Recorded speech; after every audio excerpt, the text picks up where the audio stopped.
Hey, welcome to Talkback, everybody. It's the Tuesday edition, brought to you by Transport Equipment, your headquarters for RV service maintenance and repair.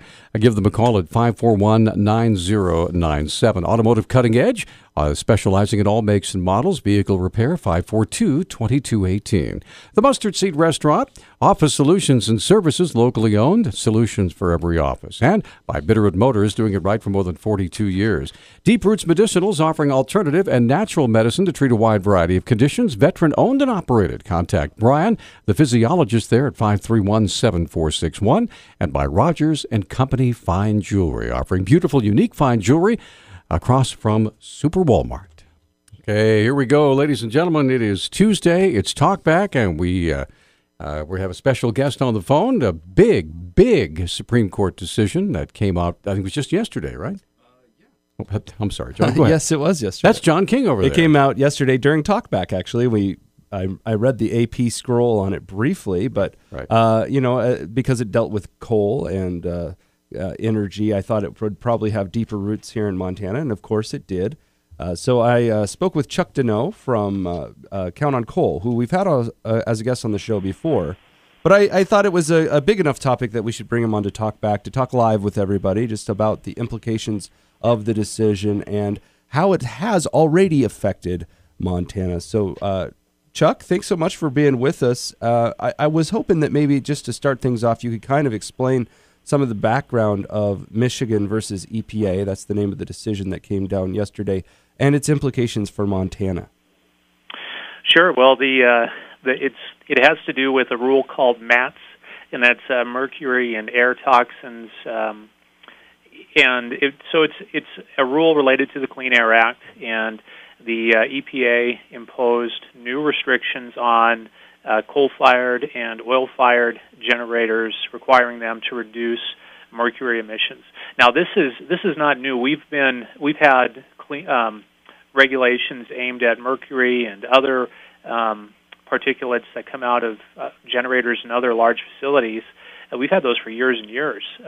In fact, for coal-fired generators, we've seen a reduction of emissions of pollution by about 85% over the last 20-25 years. So coal plants have gotten a lot cleaner over the past couple of decades. But despite that, the EPA imposed additional restrictions aimed for the most part, at mercury to reduce emissions further. Now, the Supreme Court, what happened yesterday was the Supreme Court overturned those rules. And this is significant because of the reasoning behind why the court did what they did. They said the cost of the rule did not justify the benefits. In this term, the benefits were a reduction in mercury emissions. But there was such an insignificant amount of emissions reductions compared to the cost of what it would take to impose those restrictions, that the court said that the EPA that the numbers just didn't add up. So that has implications on other rules that they're working on right now. The big one being the greenhouse gas emissions rule. So let's just pretend, John, I'm an advocate for the other side here. How can you put a price on health? It seems like a hard thing to do. The children. Think of the children. Yeah. I mean, human life. I mean, what would you spend to do that? You're sounding like an 80s billionaire right now. Well, and that's the key question here, right? Is what are we willing to pay to achieve an objective in terms of public health or a healthier environment, what have you? You know, it would be easy to say, let's shut down all coal-fired generation today, and we could do that, but there would be enormous costs to our economy, to our quality of life, to our society. Well, now, Chuck, this is Peter. Hang on just a second. Isn't that really the goal of these environmental groups? I mean, I remember when President Obama was running for office before the 2008 election. He wanted to have a war on coal. He wanted to shut down the coal mines and shut down all the coal-fired plants. I mean, the EPA rules come as no surprise to anyone who's been paying attention, right? Well, that's right, and this mercury rule was part of that. It was the main objective wasn't to clean up the air. It was to add further, to pile on more on the coal industry in an effort to shut down power plants. And they were successful.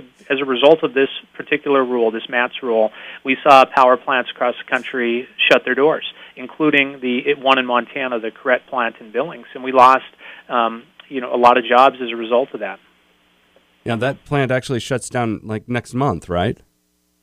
That's right. I think they've been in the process for a while now. I think it may be closed already. Oh, really?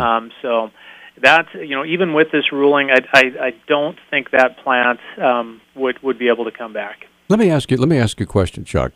What is the difference between the differences that you folks and the coal industry in America have made to their coal-fired generating plants as opposed to what they're experiencing now in China? I mean, is their technology that much far behind what we have here? Well, actually, because of this war on coal that we've experienced in this country in recent years, it's not a good investment to go out and try to build a new coal-fired power plant, and it hasn't been for a lot of years. So we're not seeing new technology develop in this country the way we are in Asia right now because we're not building new power plants. So the fact of the matter is that the most state-of-the-art, the highest tech and cleanest power plants being built today are being built in China and in India and other parts of the developing world. And they're developing the technology. We've got the best scientists and engineers in the world, but they're on the sidelines right now in this technology development because we've made a political decision not to invest in building cleaner power plants. Let me ask you this. Does this count the cost sort of decision? Will it affect other EPA regulations? Does it embolden? Does it embolden your industry to seek more satisfaction from the Supreme Court? Well, I think that this will have a impact on how the EPA moves forward with the greenhouse gas rule, because the greenhouse gas rule has a very small impact. It would result, as it's written now, it would result in about a 1% reduction in global emissions over a couple of decades. I mean, so that's almost insignificant. But that rule has an enormous cost, billions and billions of dollars on our economy as a whole, and those economic costs are concentrated in states like Montana that produce coal and that use a lot of coal to generate our electricity. So Montana families, if the greenhouse gas rule goes into effect, we're going to see a lot higher prices for the electricity we buy and for other energy sources. We're going to see less economic growth as the coal industry contracts and we're not producing as much coal. That means we're not receiving as much tax revenue from the industry, which is a huge part of our tax base in Montana. And that's going to mean that Montana homeowners are going to experience property tax increases as the taxes have to shift somewhere else. So you've got all these factors that really create this perfect storm of an economic contraction that results from a rule. So there's all these unintended consequences that follow what the EPA does. So with this ruling, I think the EPA is going to take a harder look at what those costs are and determine whether they really justify the benefit of the rule. Okay, we're up against a break, and what I want to ask you when we come back is I think there are a lot of environmental groups out there and political organizations that definitely, they just want to see an end to coal altogether. They think it's dirty, they think it's unnecessary, they think it's life-threatening in many ways. I want to ask you, because you work with coal, this is your business, what would happen if they had their wish and all the coal-fired plants in America were shut down tomorrow? And I just want you to look and see what would happen, how much our costs would increase to heat and cool our homes. We'll come right back. This is Talkback. 721-1290 is our number. On the phone with us right now is Chuck Denow with Count on Coal. I thought it was one interesting thing to throw into the mix here. Well, Montana did not join the lawsuit. This lawsuit, I believe, is 21 different states, including the state of Michigan. But Montana wasn't a part of it. And the reasoning I got was because the AG at the time that this lawsuit was being put about, I guess, was our current governor, Steve Bullock, who decided not to sign up to go on that particular piece of legislation, or not legislation, but that particular Supreme Court protest in an election year. So let that sit there, and you can think about why he chose not to sign on to that. So, Chuck, my question, well, what would happen if all the coal plants had to shut down tomorrow? What would that mean to the average ratepayer?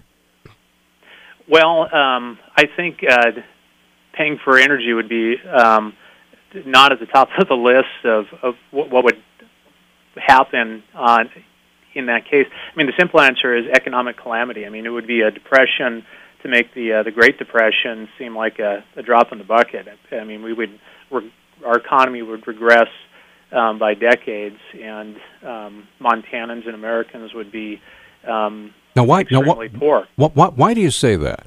Well, because we get about 40% of our electricity in the United States from coal. And to take 40% of our energy off the grid, and by the way, you can't just flip a switch or even over a period of decades replace that generation with wind or solar or any of the alternative sources. I mean, they can supply just a fraction of what we get from our coal industry. So to take that off the mix would be, we would have to live without energy. We'd live with blackouts and brownouts and energy rationing. I mean, it's almost incomprehensible to imagine it. But we do have examples of what that looks like. Today in the world, 1.2 billion people live without electricity. So about a fifth of the world's population does not have that modern, not convenience, that modern necessity of having adequate energy. And it's one of the biggest challenges of our generation right now is we have to supply energy to the world's poorest people, and I think it's cruel to make energy artificially more expensive, to block energy from reaching those poorest people in the world, and that's exactly what the environmental movement in America is doing today by doing things like trying to block coal exports to Asia. Okay, we do have a caller on the line. Let's get Larry. Larry, you're on with Chuck Denow. Please go ahead, sir. Yes, good morning, Chuck. The lawsuit stops a proposed rule, but it kind of leads into what you were talking about. What are the current battles, and what will be the next battle going on? I know they've tried to stop the ports that are being proposed over on the coast, and there was a group that put out a movie about the coal trains, and I think they've tried to stop I believe it's the proposed coal plant on the Tongue River. So what are the next battles that they will not stop? They will just continue to find ways to fight coal. And don't we have low sulfur coal that is cleaner than some of the other coal that's produced in this country? Thanks, so Larry. You packed a lot in there, so let me answer all of those. First of all, the coal we produce in Montana, Powder River Basin coal, is some of the most sought after in the world because it is low sulfur. So we sell a lot of our coal to Korea that they use in their industrial processes because of the way it burns. So it is a premium coal. And so the current battles, the big one is the EPA's greenhouse gas rule that will result in the shutdown of a lot of coal-fired generators in the United States and have a real impact on Montana's... My bad. Go ahead. Okay. It would have a real impact on Montana's economy because we'll probably see, if not a slowdown in production, we're losing a lot of opportunity to produce more coal in Montana. So we'll see fewer jobs, a smaller economy, higher taxes for Montana property owners, more expensive electricity in Montana if the EPA's greenhouse gas rule goes into effect. And then the other big issue for Montana is coal export. Right now, the domestic market for coal is flat. It's not projected to grow by much in the coming years because of these political rules that are out there. But the international market is growing very, very fast, especially in Asia. So there's projected to be about a 65% increase in demand for coal in Asia over the next 20 years. Montana has an opportunity to supply a portion of that coal to meet that growing demand. And to do that, we need to ship it through the Pacific Coast. And we're at capacity right now. That we're shipping as much coal as we can through existing ports. So to ship more Montana coal, we need new ports, and that's where the environmentalists are really blocking the port construction from moving forward. Now, Chuck, is the protest coming from Washington State and Oregon, is that simply because they don't like coal, or are there actual physical problems why they can't make these ports work? It's 100% just opposition to coal. If we were having a discussion about shipping more grain to Asia, they wouldn't be blocking this. Or windmill blades. Or windmill blades, or what have you. It's because of the commodity is coal. And by the way, those ports, they're called bulk commodity ports. So anything that you can put on a conveyor belt and load onto a cargo ship can move through those ports. So they would be able to ship more Montana grain. So they're not. The ports aren't just for coal. They're for other Montana products as well. We got to go to a break, but when we get back, I got to ask you a question. Why does there seem to be such a left-wing, right-wing divide on this issue? Train workers who transport the coal are unionized. I know, my dad's one. The people that harvest the coal out of the ground, I believe, are unionized. Dock workers. Dock workers are really unionized. Are unionized. So why can't anybody squeeze some grapes and get the left, some of the Democrats in Washington and Oregon to get behind them on this? We'll talk about that in a minute. Stay with us. And we're back on Talkback, 721-1290. We are rapidly running out of time with Chuck Denow joining us here in studio. I'm sorry, on the phone. And let's get Marilyn on the line. Marilyn, you're on Talkback. Go ahead. Hi. I think the point that he made about the third world countries and their poverty is such a good one, and we don't talk about it enough as far as the left is concerned. And I know we're all sick of the left playing the race card. They're so good at it. Why don't we turn that table on them?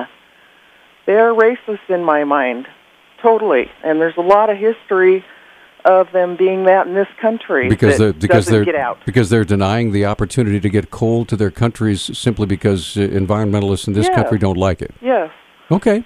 All right. Thanks, Marilyn. Appreciate the call. So what do you think about that, Chuck? Well, I'm not sure I would agree that it's racist, but it's certainly something that doesn't get talked about. But to have a complete discussion about climate change, we need to talk about the costs. And in this country, the steps that the president is talking about to address climate change, they're going to hurt. It's going to mean that people, can take fewer vacations or might have to work a few more years to retirement. We're all going to be a little bit poorer because of it. But in the developing world, it's literally life and death consequences of denying people affordable energy. Has impacts on the health care they have access to, on the education opportunities, on job opportunities. We're really relegating people to cruel and horrid conditions by not allowing cheap and affordable energy to reach them.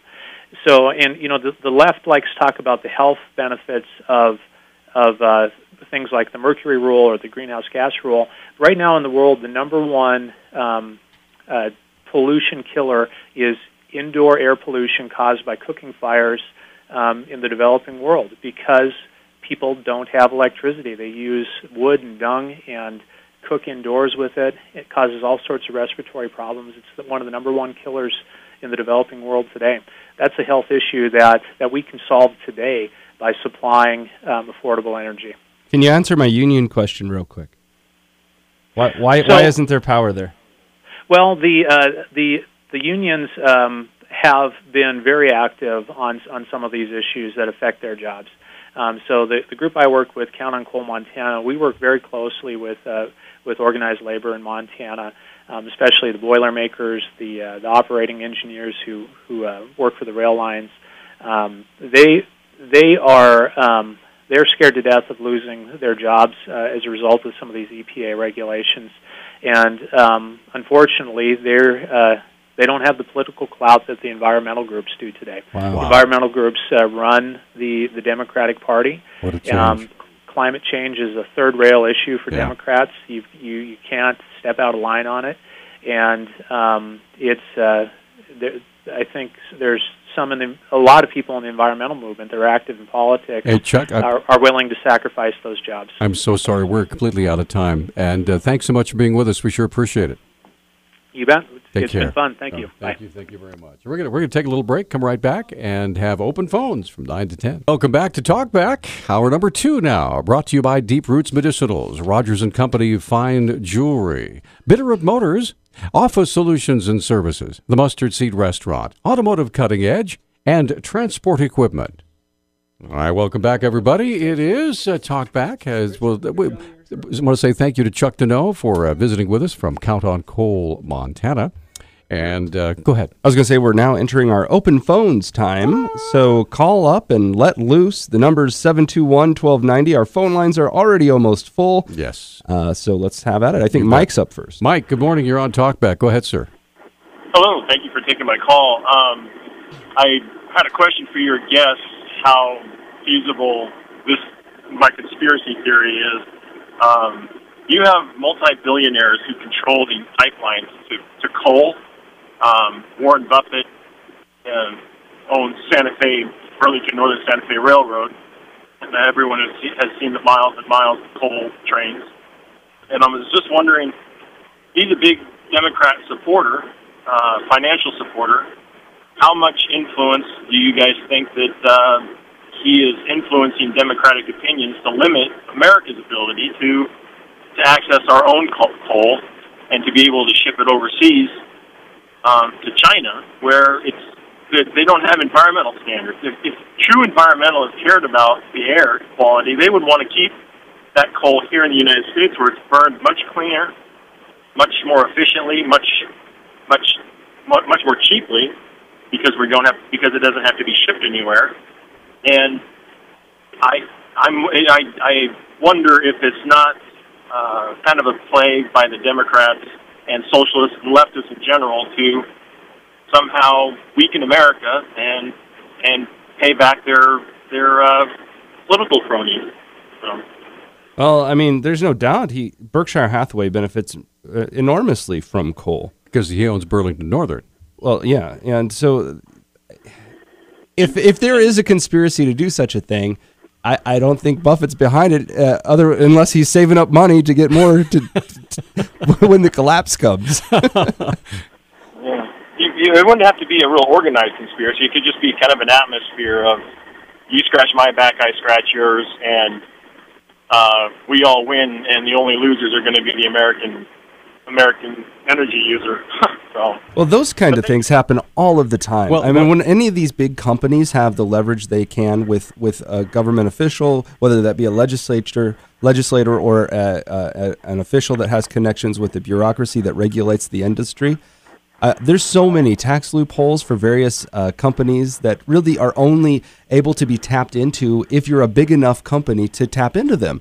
And I'm no doubt those strings have been pulled by Mr. Buffett, and we know they have in the past. He's a very close friend with the Obama administration and has received accolades from that administration. Not only that, Mike, but you got to remember that Warren Buffett is also opposed to the Keystone XL pipeline for one very important reason, because he's hauling thousands and thousands of cars of oil all over the country and making a lot of money, and the pipeline would definitely, basically put an end to that.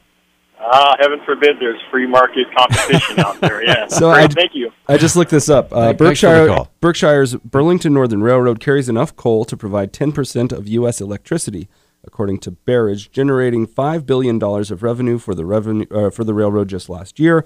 Buffett and his right-hand man, Charlie Munger, not just Berkshire's chief operating officer, but also a trained meteorologist, interesting, have said that they broadly agree that man's activities are causing global warming, but they've also said that they don't see any impact on Berkshire's giant insurance businesses and don't know when they will. All right.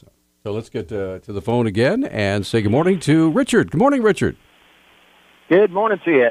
Quick question. Are you staying on the topic of coal and energy? Are we allowed to go off topic? Whatever you want. It's open phones. Open phones, my friend. All right, here we go. I wanted to, because I need a better understanding of it, I wanted to ask you about the separation of church and state.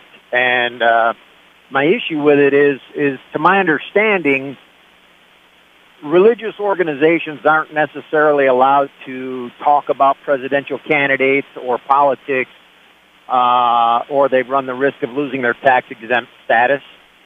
And I think there's like a hypocrisy or a double standard thing going on here, because our president can use the national platform and the media to tear up Christian organizations and speak badly about Christians while at the same time defending Islam.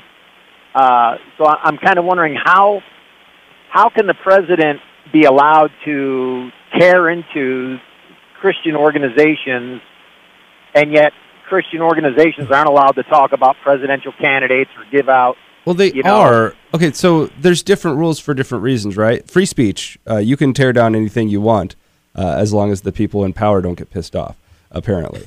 But the thing with churches is they get a special right, a special privilege in the tax code. This isn't something from the U.S. Constitution, right? The founding fathers didn't sit around and say, we don't think the Presbyterian Church on Main Street should have to pay taxes. That came much later. So this whole tax exempt status issue is a development over time after our tax code became so burdensome. And nonprofits would have had a hard time keeping up. And if you remember, maybe you don't remember, back during the Revolutionary War, there was something called the Black Brigade. And they were not all the ministers, but there was lots of ministers who stood in the pulpit and preached against the rule of England in America, and were urging and preaching in a way to inspire the people to rise up for their own freedom.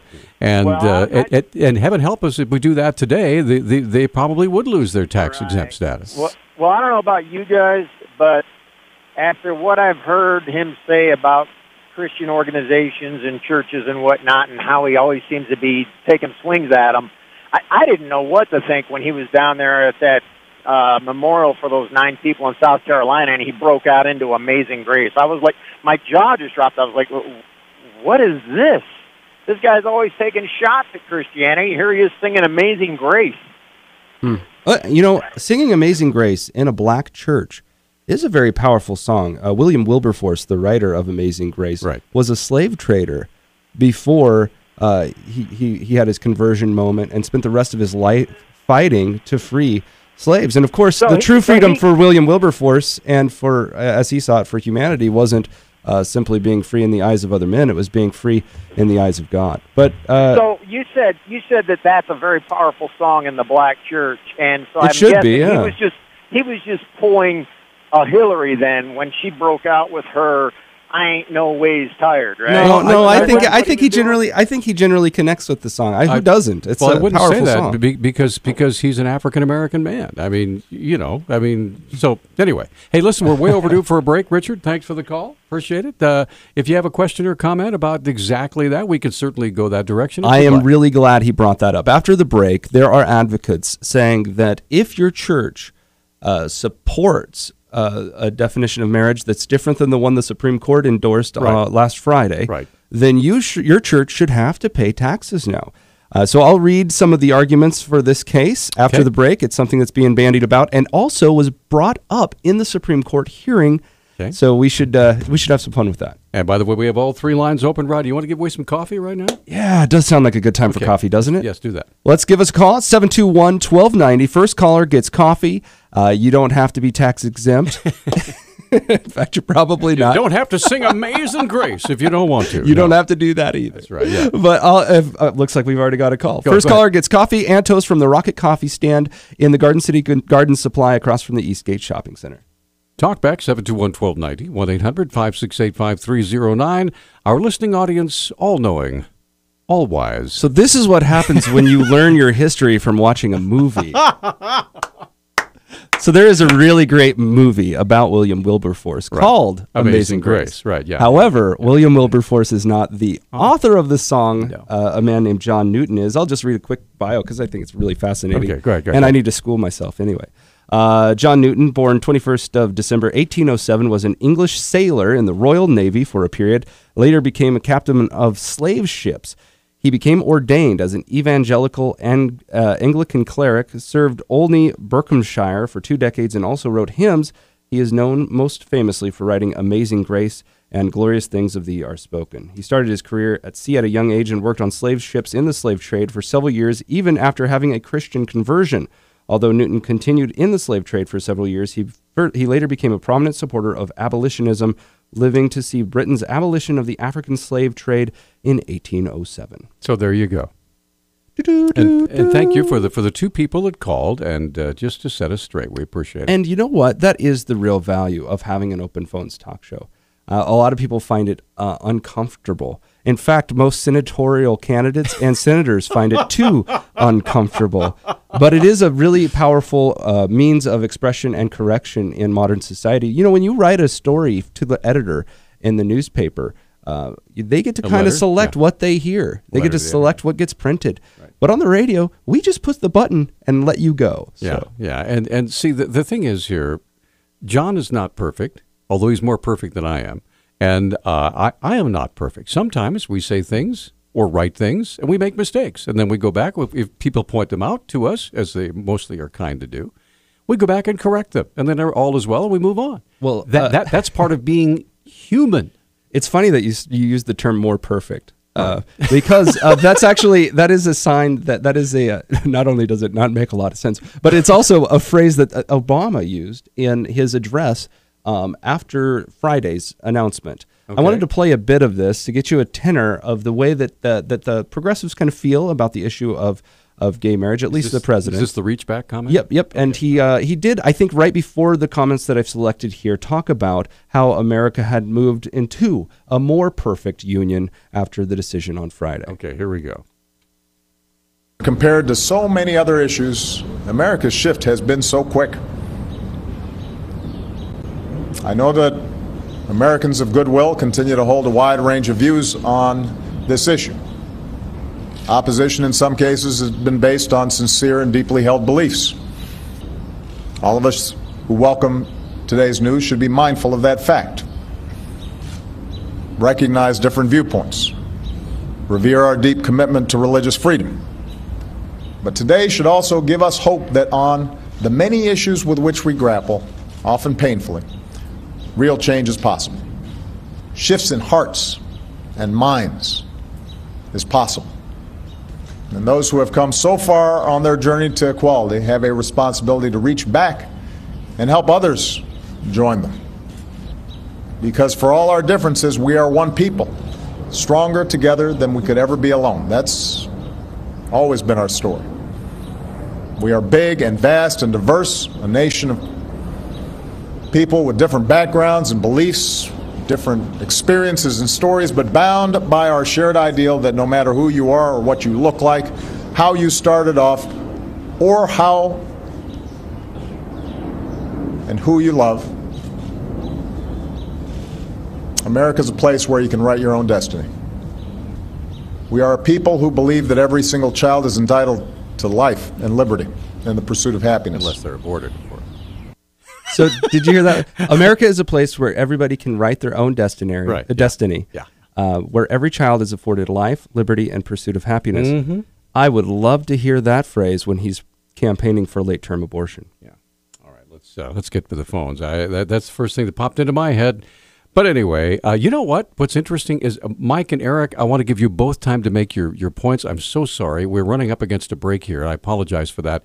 But I want to give you both time so we can just stretch out and say what you want to say without having to rush you. So, and I still have one line open for free coffee. So many people were offended at my ignorance about the writer of Amazing Grace, Mr. John Newton, that the phone lines clogged up. So I still have coffee to give away. 721-1290 wins you free coffee. Here we go.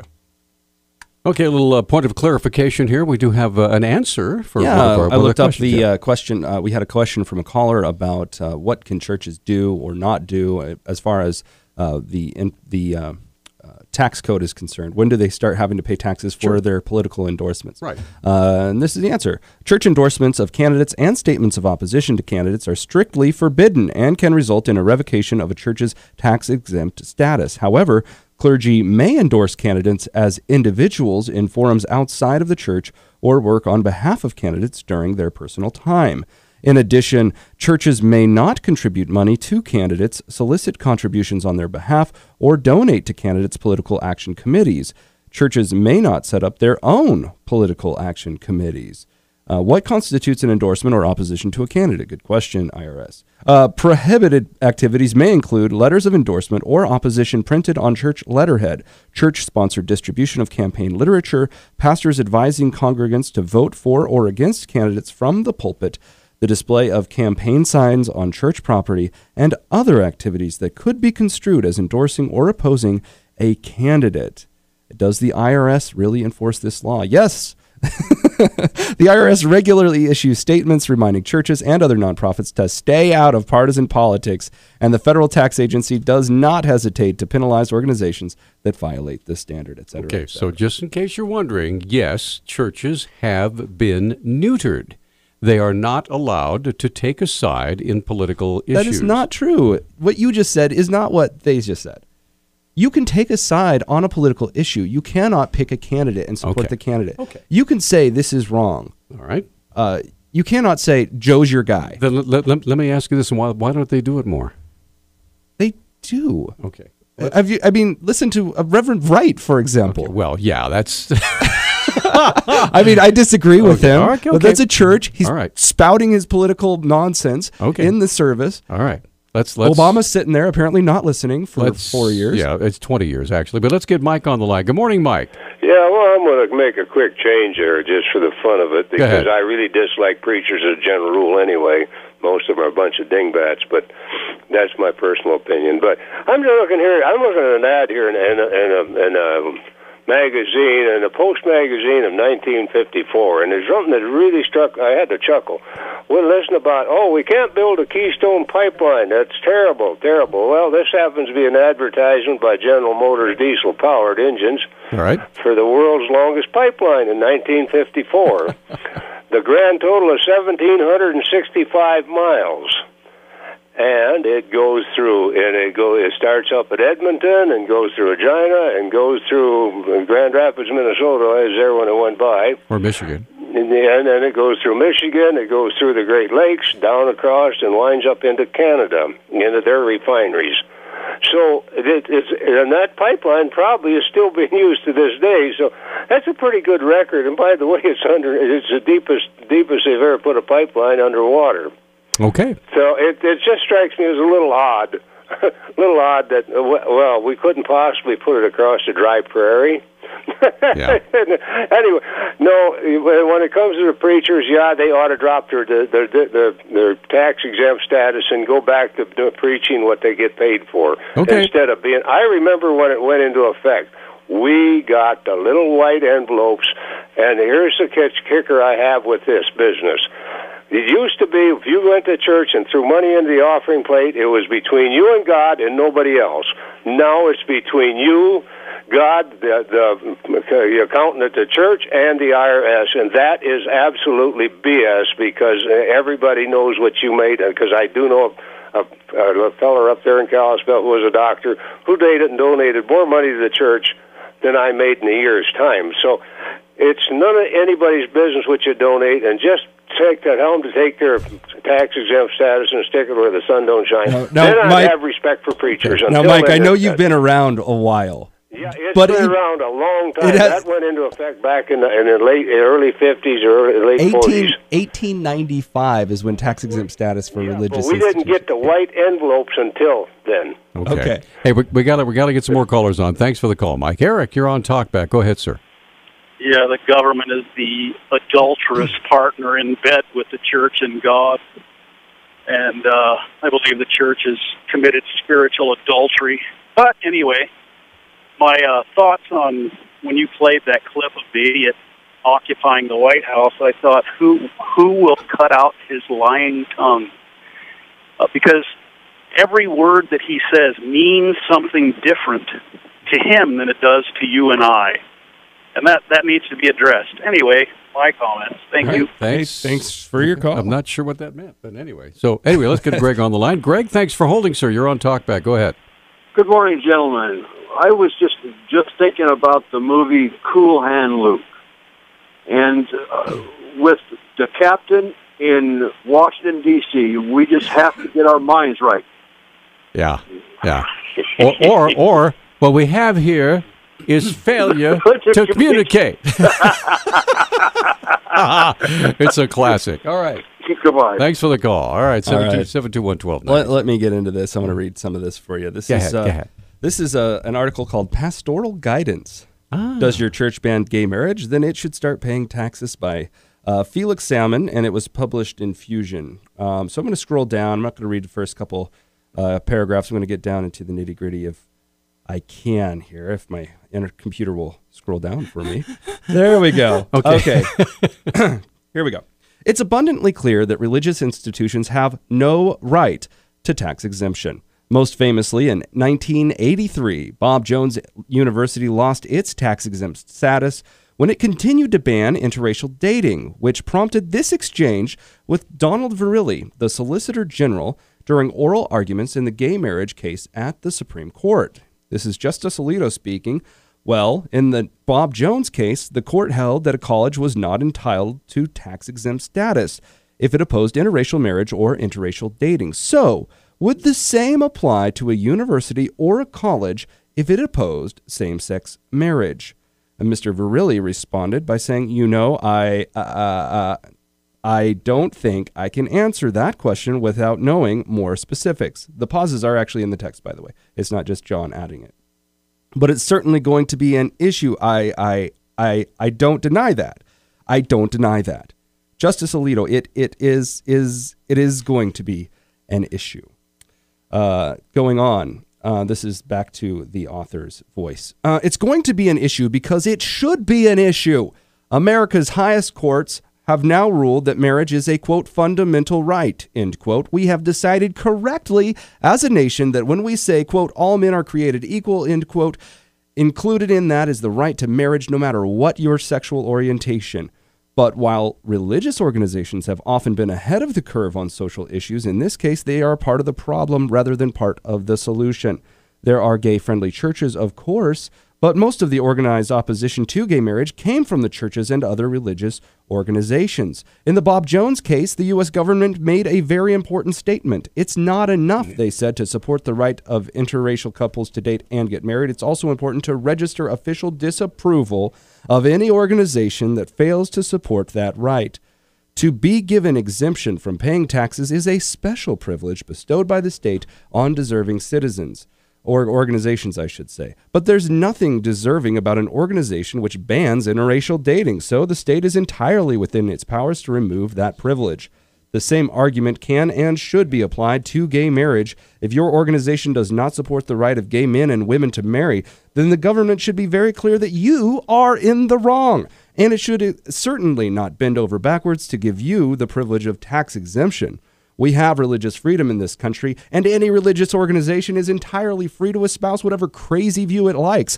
But when those views are fanatical and hurtful, they come into conflict with the views of any honorable legislator who believes in freedom and equality. And at that point, it makes perfect sense for our elected representatives to register their disapproval by abolishing the tax exemption for organizations who cling to narrow-minded and anachronistic views. Conservatives should not object. The libertarian position here is simple and clear. Everybody has freedom of conscience, including religious organizations. The tax code should apply equally to all, and the government should not be in the business of picking winners, end quote, and deciding who does and doesn't qualify for tax exemptions. So, abolish tax exemptions for all religious organizations, whether they support gay marriage or not. Religion is concerned with spiritual matters. When it comes to taxes, the general principle is give unto Caesar that which is Caesar's. Now, that is a quote from Jesus Christ, by the way, which is to say, give to the country's secular monetary authorities that which you owe in tax. Okay, there you go. So let me ask you this. If you belong to a church, if if your church lost its tax-exempt status because they took a stand in this particular matter and said, okay, if you're not going to go along with what the Supreme Court says, you are not going to be tax-exempt anymore. Would you still give to your church? All I can say is I hope Hillary runs on this. This is a winning issue for you, Hillary. Okay, so we're going to take a break. Dave and Tyler and Catherine all want to sound off, and we'll be right back in a moment. John and I have just been learning we're gastronomically incompatible. Actually, we're very compatible. If we sat down to a meal, there would be something on the tray that Peter wouldn't eat that I would snatch up, right, etc. Yeah. And then there'd be my movie popcorn. Hey, we're like the perfect couple. I think there's a tax rebate in this for us. What is it? Jack Sprat could eat no fat, his wife could eat no lean. Something like, all right, we've got lines full. They don't care about that. They want to talk about stuff. I guess that makes me the wife. Dave, good morning. You're on Talkback. Go ahead. Yeah, good morning. About Obama's speech and the Constitution. Right. I'm not an expert, but I thought the children were never mentioned in the Constitution in any way whatsoever. I think you're right. I don't think the word children are. So, and the line he's quoting isn't from the Constitution; it's from the Declaration of Independence. Okay. It's children only have rights that states give them, and that's the way it is. Okay. Well, thank you. All right. Thanks for the call. All right, Tyler, you're on. I think he makes a good point. Yeah. The state has concluded that you have no rights until you pass through the flap of skin. And if you're a Democrat, you will advocate vigorously for the right to kill that life, and then in a speech in front of everybody else say you're fighting to defend life, which is ironic and hideous. And weird. Let's get Tyler on. Tyler, good morning. Go ahead. I'd love to see how that speech would go over at the next Planned Parenthood meeting that President Obama plans to give a speech at. Remember, he's the first sitting president to ever give a speech at a Planned Parenthood meeting, by the way. Okay. Hillary's... Oh, I guess Hillary's never sat as president. Hey, there you go. She sat as president Jumping the gun a little bit there, John. So she will, though. My comment is based on Dave's comment at previous caller from yesterday. He asked yesterday what could be changed to change the Supreme Court. And you guys came up with, well, basically nothing except for your vote matters, and votes have consequences. Well, the president elects the. Well, I'd nominates. I'd like to make a recommendation if I could. Okay. How about term limits?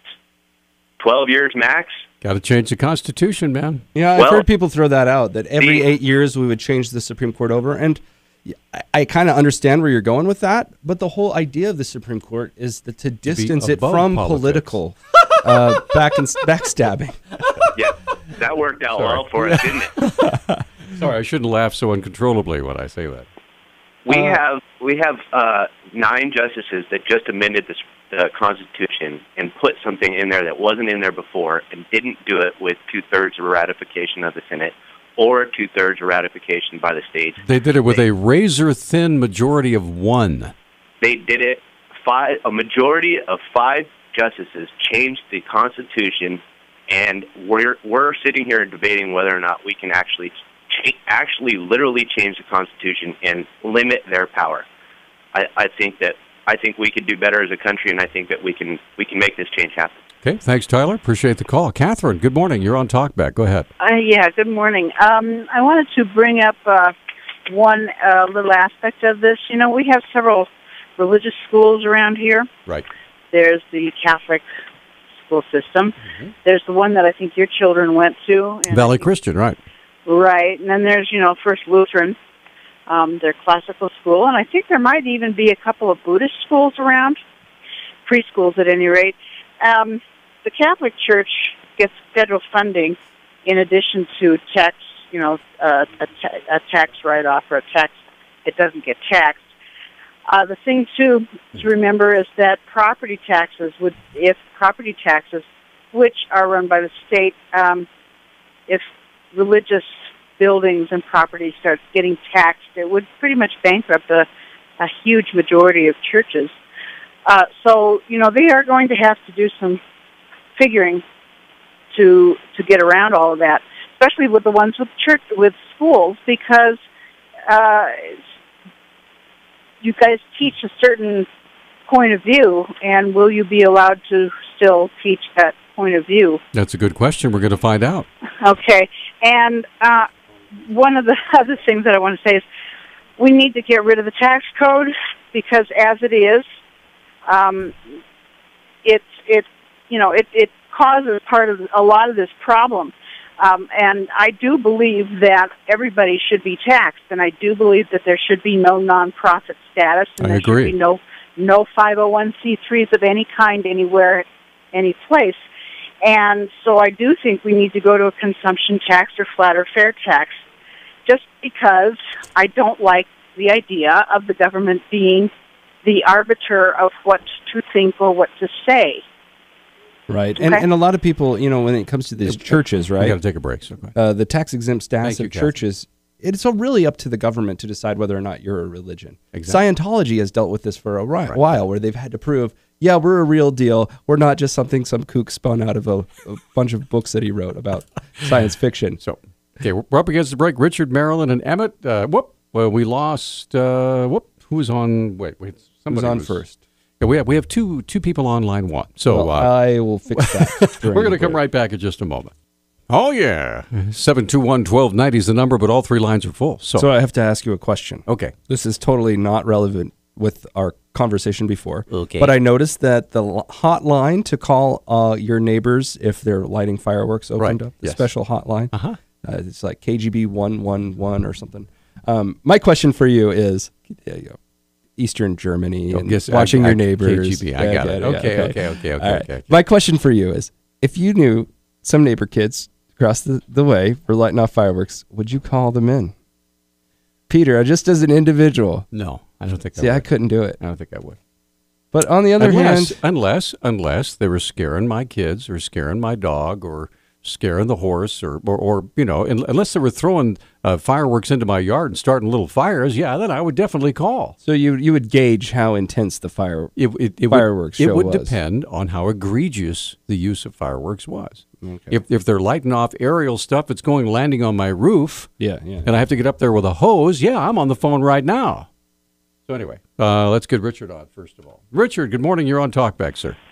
Good morning. Hey, I'm calling back. My earlier conversation about separation of church and state kind of rabbit trailed via the calls onto taxes. Okay. And that was not my focus. My focus was the government tells the church what they can and can't do, apparently, with this ruling, and they're sticking their nose into the church in the same manner that they don't want the church to say derogatory things or get pushy with the government.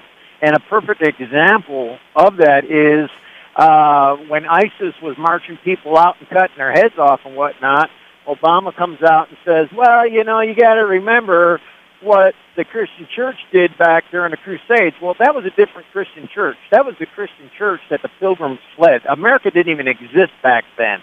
So I'm not saying what they did or didn't do was right or wrong. I'm just saying that he is beating up on the Christian church, kind of sort of justifying what ISIS was doing as being understandable because, hey, the Crusades. Right. Richard? Here he is beating up on the church when the church can't say anything negative about politicians or the government or the president. Right. I think you're just seeing the tip of the iceberg, my friend. Hey, seriously, I mean it. Hey, thanks for the call. Who's up next? Marilyn. Marilyn, you're on Talkback. Go ahead. Hi. Well, as usual, there's so many things to say. I just finished reading 2 books from the 90s. Hell to Pay, The Unfolding Story of Hillary Rodham Clinton by Barbara Olson. I remember that one, yes. Okay, and the next one is Ron Brown's Body, How One Man's Death Saved the Clinton Presidency and Hillary's Future. So this one, the Ron Brown one, was written back in 2004, and I'm telling you what, I was led to go read it. I hadn't read it yet. I was led to go read it by reading Barbara Olson's book, Hell to Pay.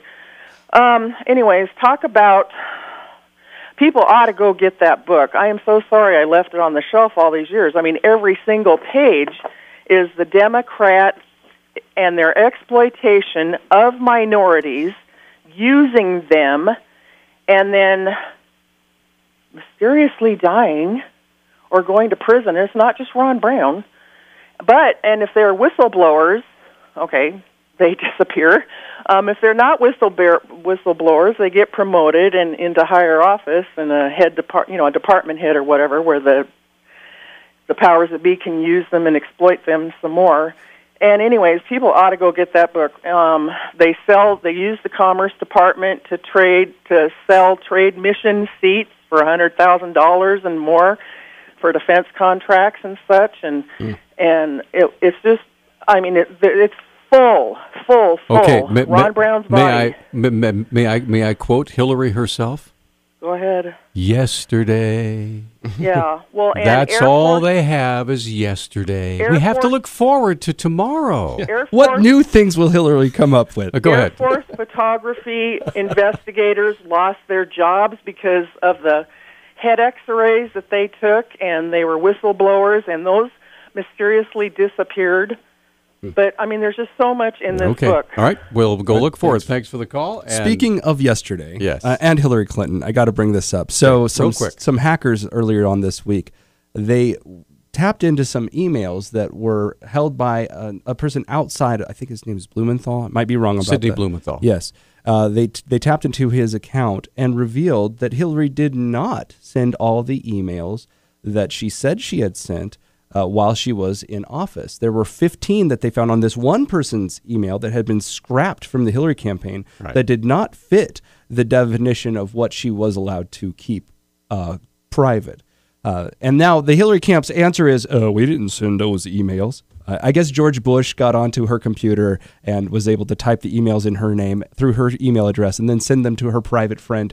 That makes a lot of sense. We're going to come right back after this 1 minute timeout. Emmett, you're up next. We have 2 lines open.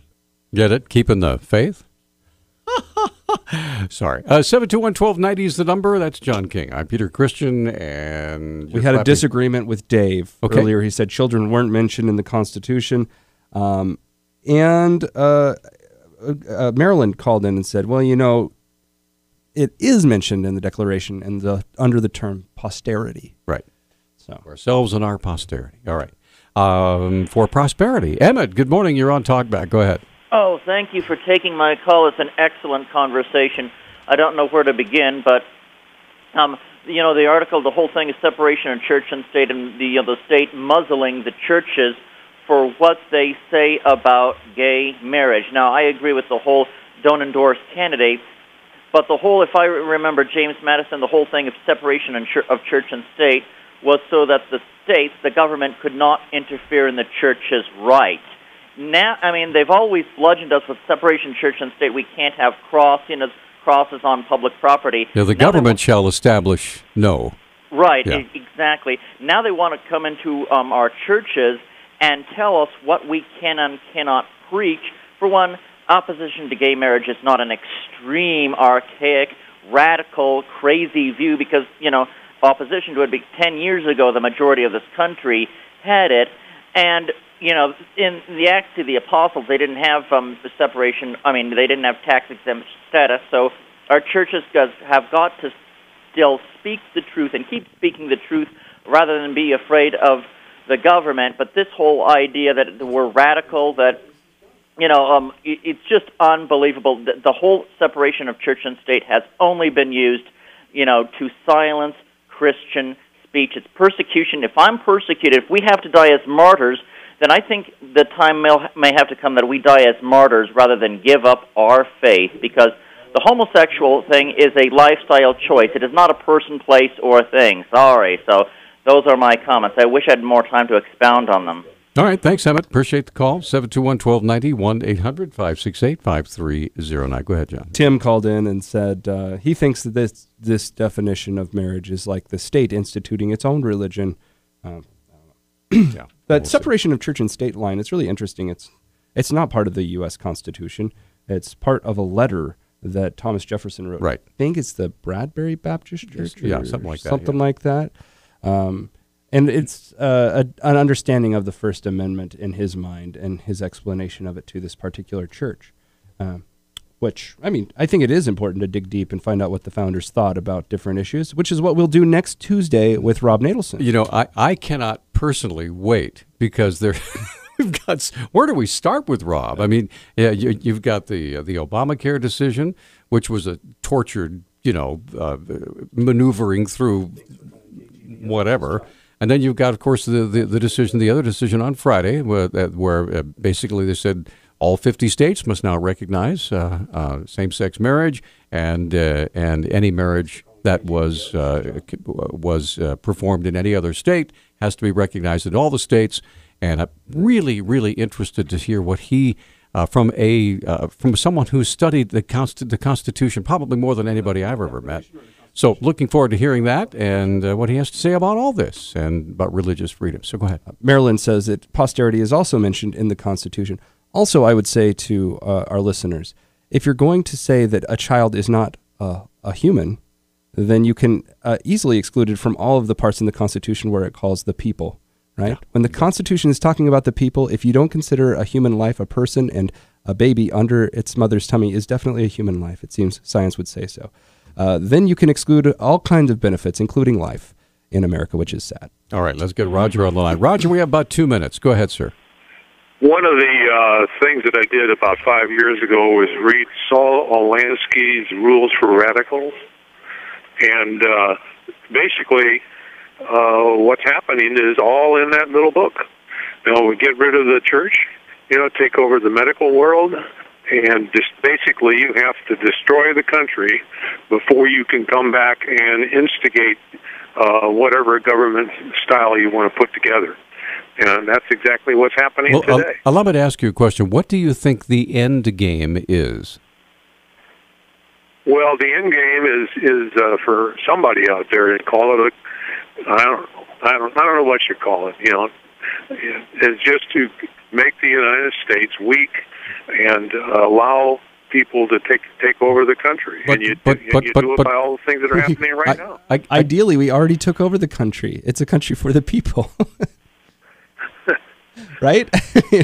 If there's a fundamental governmental structure debate here, then yeah. And frankly, there has to be, because people were not satisfied with the way the government was set up to work. They would rather have 5 people decide than the people through the Democratic and Republican process. Oh.